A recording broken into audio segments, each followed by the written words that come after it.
Good morning my dear kids. Welcome to Kids Garden. എൻ്റെ എല്ലാ കുഞ്ഞു കൂട്ടുകാർക്കും സുഖാണെന്ന് വിശ്വസിക്കുന്നു. നമുക്കിന്ന് ബാക്കി സ്മോൾ ലെറ്റേഴ്സ് പഠിച്ചാലോ? കഴിഞ്ഞ ക്ലാസ്സിൽ നമ്മൾ പഠിച്ചിട്ടുള്ള ലെറ്റേഴ്സ് എല്ലാവർക്കും ഓർമ്മയുണ്ടോ? എൻ്റെ കുഞ്ഞുമക്കളൊന്ന് ഓർത്ത് നോക്കിക്കേ. ഏതൊക്കെ സ്മോൾ ലെറ്റേഴ്സ് ആയിരുന്നു നമ്മൾ പഠിച്ചിരുന്നത്? Q, R, S, T, U, P അല്ലേ? ഇത്രയും സ്മോൾ ലെറ്റേഴ്സ് നമ്മൾ കംപ്ലീറ്റ് ആക്കിയിട്ടുണ്ട്. അപ്പൊ എല്ലാവരും എന്താ ചെയ്യുക? നല്ല വൃത്തിയായിട്ട് എഴുതി പഠിക്കണേ.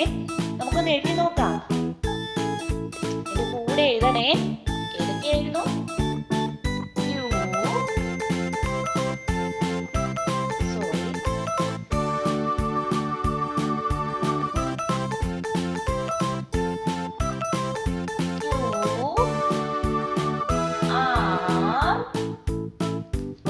Yes, T,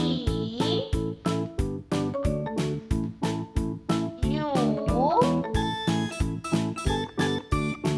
P അല്ലേ?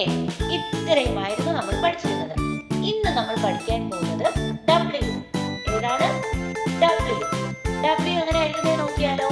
എങ്ങനെയാണ് നമ്മൾ W എഴുതുന്നത്? നമ്മള് ക്യാപിറ്റൽ ലെറ്റേഴ്സിൽ W എഴുതുന്ന കണക്ക് തന്നെയാണ് സ്മോൾ ലെറ്റേഴ്സിലും നമ്മൾ W എഴുതുന്നത്. അപ്പൊ ശ്രദ്ധിച്ചേ, എങ്ങനെയാണ്? നമ്മള് സ്റ്റാൻഡിംഗ് ലൈനിലേക്ക് കൊടുക്കുന്നു, തിരിച്ച് നമ്മൾ മേലോട്ട് കയറുന്നു, വീണ്ടും നമ്മളൊരു സ്റ്റാൻഡിംഗ് ലൈനെ കൊടുക്കുന്നു, വീണ്ടും നമ്മളൊരു സ്റ്റാൻഡിംഗ് ലൈനെ കൊടുക്കുന്നു. ഏത് ലെറ്ററായി? W. ഏതാണ്? W. നമ്മൾ ക്യാപിറ്റൽ ലെറ്റേഴ്സിൽ എങ്ങനെ എഴുതുന്നേ? അല്ലേ, ഇങ്ങനെയല്ലേ എഴുതുന്നേ? W ലാർജ് ആക്കി അല്ലേ?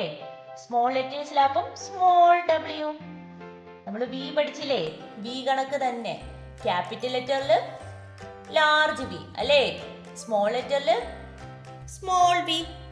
അതേ കണക്ക് തന്നെ ക്യാപിറ്റൽ ലെറ്ററിൽ W, സ്മോൾ ലെറ്ററിലെ W സെയിം ആണ്. ഓക്കെ, W നിങ്ങൾ പഠിച്ചിട്ടുള്ള ആയതുകൊണ്ടാണ് ഞാൻ ഇങ്ങനെ പറഞ്ഞു തരുന്നത് കേട്ടോ.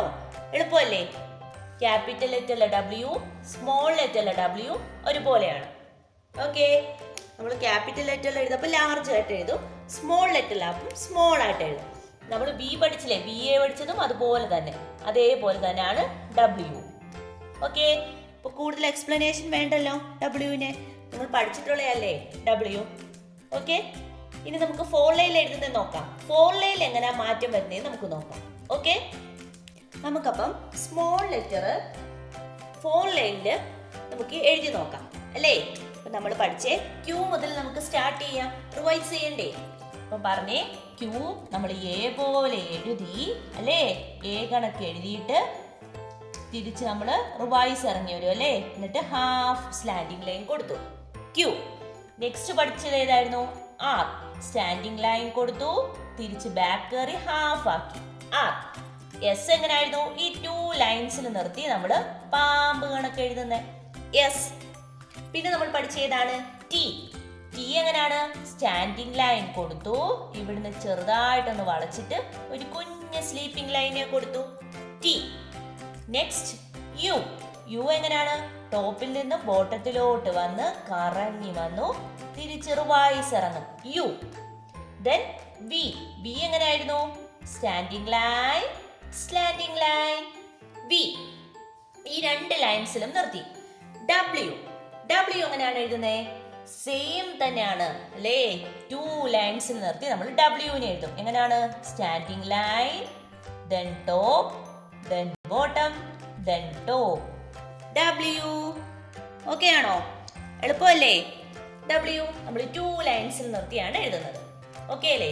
ക്യാപിറ്റൽ ലെറ്റേഴ്സിലാവുമ്പോൾ 2 ലൈൻസിൽ നിർത്തിയല്ലല്ലോ എഴുതുന്നത്, നിങ്ങൾക്ക് അറിയാലോ. അപ്പം സ്മോൾ ലെറ്ററിലാവുമ്പോൾ 2 ലൈൻസിൽ നിർത്തിയാണ് W എഴുതുന്നത്. ഓക്കെ ആണോ? അപ്പോൾ ഇന്നത്തെ ക്ലാസ് ഇത്രയേ ഉള്ളൂ. എൻ്റെ എല്ലാ കുഞ്ഞുമക്കൾക്കും എൻ്റെ വീഡിയോ ഇഷ്ടപ്പെട്ടെന്ന് കരുതുന്നു. നിങ്ങൾക്ക് ഈ വീഡിയോ ഇഷ്ടപ്പെട്ടെങ്കിൽ ലൈക്ക് ചെയ്യുക, ഷെയർ ചെയ്യുക, സബ്സ്ക്രൈബ് ചെയ്യുക. അതുപോലെ തന്നെ ഓൺലൈൻ ക്ലാസ്സുകൾ അവൈലബിൾ ആണ്. താല്പര്യമുള്ളവർക്ക് നമ്മളെ കോൺടാക്ട് ചെയ്യാവുന്നതാണ്. ഡിസ്ക്രിപ്ഷനിൽ കോൺടാക്ട് നമ്പറും മെയിൽ ID യും കൊടുത്തിട്ടുണ്ട്. അതുപോലെ തന്നെ സ്പെഷ്യൽ ആയിട്ടുള്ള ക്ലാസ്സുകളൊക്കെ അവൈലബിൾ ആണ്. നിങ്ങൾക്ക് ഹാൻഡ് റൈറ്റിംഗ് മോശമാണെങ്കിൽ ഹാൻഡ് റൈറ്റിംഗ് ക്ലിയർ ആക്കി നമ്മൾ എഴുതി ശീലിപ്പിക്കുന്നതായിരിക്കും. അതുപോലെ തന്നെ വായിക്കാൻ ബുദ്ധിമുട്ടുള്ള കുഞ്ഞുമക്കൾക്ക് വായന ക്ലിയർ ആക്കി കൊടുക്കുന്നതായിരിക്കും. എന്ത് സംശയവും എന്ത് ഡൗട്ട് ഉണ്ടെങ്കിലും നമ്മളെ കോൺടാക്ട് ചെയ്യാവുന്നതാണ്. നമ്മൾ അതിനുള്ള റിപ്ലൈകൾ തരുന്നതായിരിക്കും. അതുപോലെ തന്നെ 5th 6th ക്ലാസ്സുകൾക്കൊക്കെ ഹോം ട്യൂഷൻസ് അവൈലബിൾ ആണ്. Okay, bye, thank U.